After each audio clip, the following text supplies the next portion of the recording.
And I'm making this video to put on record here regarding a matter I have pending with the Internal Revenue Service, the United States government. About in 1995-96, I did not file tax returns as I had no taxable income and no obligation to file these tax returns. The government had a different position, and they thought that I had taxable income, but we both agreed that I did not file tax returns. So back and forth, government correspondence, not answering my questions, not actually not being responsive, just coming at me saying you owe money. They tried to hit my bank accounts. They tried to hit my employer and such to get money. They never collected any money on this, but in 2008, they filed a lawsuit trying to get a judgment for $144,000 and to foreclose on my family home.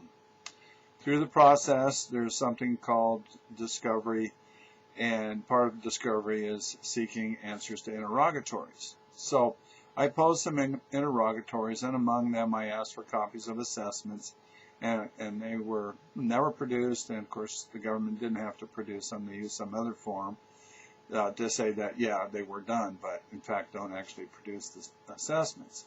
I also asked them to give me the code section, to provide the code section that imposed the liability on me in the first place. The government answered that the Internal Revenue Code was public record, and therefore I could go find it myself. The judge was not satisfied with that answer, so he ordered the government to answer the question further. Well, then the government came back and said, here are the code sections that relate to this matter. My original question was, which section of the Internal Revenue Code imposed the tax on me? Not, here are the code sections that relate to this matter.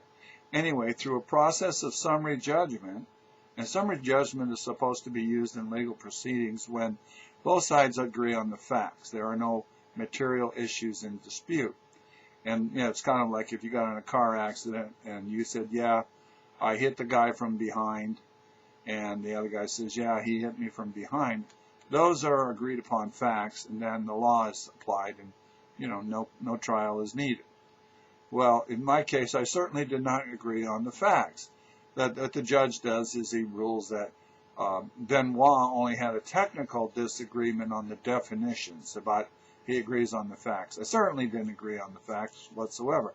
I didn't agree that I had taxable income, and that's you know, the gist of the matter. Anyway, so without trial, I lose. Summary judgment is awarded on behalf of the government. Well, lots of other things have happened in this process. It would probably take about 4 hours of taping to go through it all. But as I discovered early on, one of the reasons I didn't owe the tax, well, actually the penalties, is that, you know, for the penalties to apply, one of the conditions you have to be negligent. Of course, I certainly wasn't negligent in the whole matter. I was disputing it from the get-go. And so, you know, there's a disputed fact of whether or not a guy is negligent or not. I mean, the law is pretty specific on that. But more importantly, there's a penalty within this process that the IRS charged that is not something would be subject to some sort of interpretation. That's actually a fraudulent charge. There's a section in the Internal Revenue Code that makes it illegal well, actually I'll read it. That's the best way to cover that. Unlawful acts of revenue officers or agent.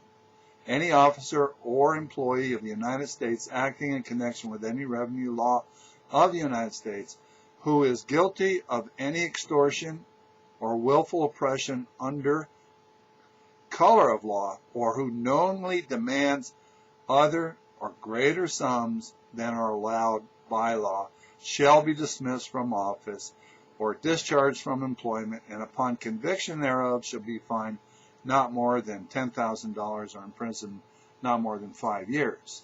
So what we know here is that it's against the law in the Internal Revenue Code to try to collect more money than or greater sums than are authorized by law.